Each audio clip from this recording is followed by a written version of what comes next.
Assalamualaikum warahmatullahi wabarakatuh. Baik anak-anak, sebelum kita melakukan pembelajaran, Bapak ingin memperkenalkan diri terlebih dahulu. Nama Bapak adalah Islah Munawar. Bapak merupakan salah satu mahasiswa yang sedang melakukan PPL di SMA PGRI 1 Bandung. Nah, jadi untuk 1 semester ke depan, kita akan belajar geografi bersama-sama. Oke, siap? Sebelum kita masuk ke materi yang akan kita pelajari, Bapak ingin bertanya terlebih dahulu. Bagaimana kabar kalian? Semoga kalian tetap sehat, tetap di rumah saja, stay at home, jangan kemana-mana, kita akan belajar dari rumah. Dan tidak lupa, apabila kalian ingin keluar rumah, tetap menggunakan masker. Silahkan siapkan catatan, coretan, dan hal-hal yang diperlukan untuk pembelajaran ini. Anak-anak, sekarang kita akan mempelajari mengenai dinamika kependudukan. Baik, bicara tentang dinamika kependudukan, hal apa yang perlu kita ketahui pertama kali mengenai dinamika kependudukan? Ya, yaitu mengenai penduduk Indonesia. Apa itu penduduk Indonesia?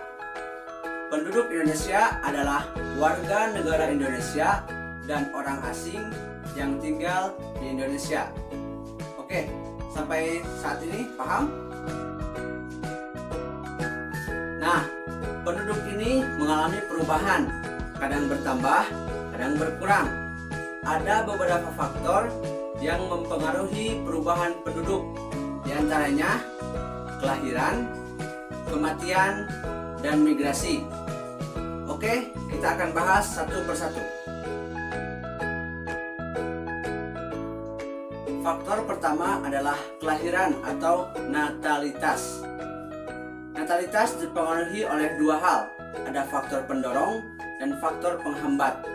Faktor pendorong atau pronatalitas diantaranya ada 1. Pernikahan pada usia muda, kemudian tingkat kesehatan, kemudian anggapan banyak anak banyak rezeki, kemudian kurangnya informasi mengenai keluarga berencana atau KB, dan terakhir adalah keinginan memperoleh anak laki-laki sebagai penerus keturunan.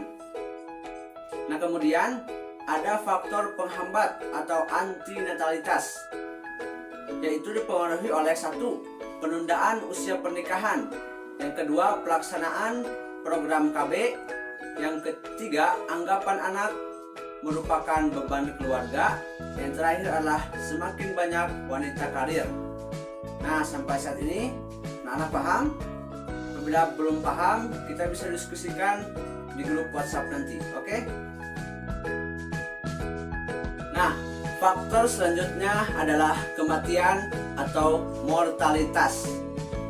Berbeda dengan natalitas, mortalitas ini adalah faktor yang bisa mengurangi jumlah penduduk.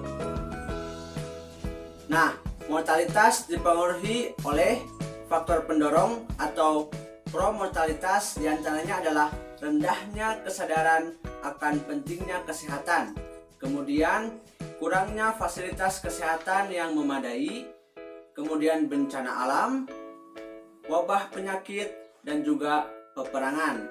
Itu merupakan faktor-faktor yang pro terhadap mortalitas.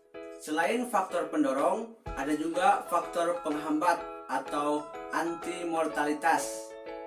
Di antaranya ada tingginya kesadaran akan kesehatan, fasilitas kesehatan yang memadai, kemudian lingkungan yang bersih dan teratur, dan terakhir ada ajaran agama yang melarang bunuh diri. Oke, sampai ini paham ya? Faktor terakhir yang mempengaruhi jumlah perubahan penduduk yaitu migrasi. Anak-anak tahu apa itu migrasi? Ya, migrasi adalah perpindahan penduduk yang bersifat menetap dari satu tempat ke tempat lain melampaui batas administrasi suatu wilayah. Migrasi ini dibagi menjadi dua. Ada imigrasi dan juga emigrasi. Imigrasi berarti masuk, yaitu masuknya penduduk negara lain ke suatu negara. Sedangkan emigrasi artinya keluar, yang artinya keluarnya penduduk dari suatu negara ke negara lain. Oke, paham ya tentang migrasi? Anak-anak, materi kali ini sudah selesai. Sebelum kita mengakhiri pembelajaran kali ini, untuk meningkatkan pemahaman kalian, Bapak sudah menyiapkan beberapa pertanyaan yang Bapak masukkan ke classroom. Silakan dicek, kerjakan, dan silakan submit kembali. Oke, demikian pembelajaran kali ini. Tetap di rumah saja, stay at home, jangan kemana-mana. Kalau kalian keluar, tidak lupa untuk memakai masker. Terima kasih. Sampai jumpa di pertemuan selanjutnya. Assalamualaikum warahmatullahi wabarakatuh.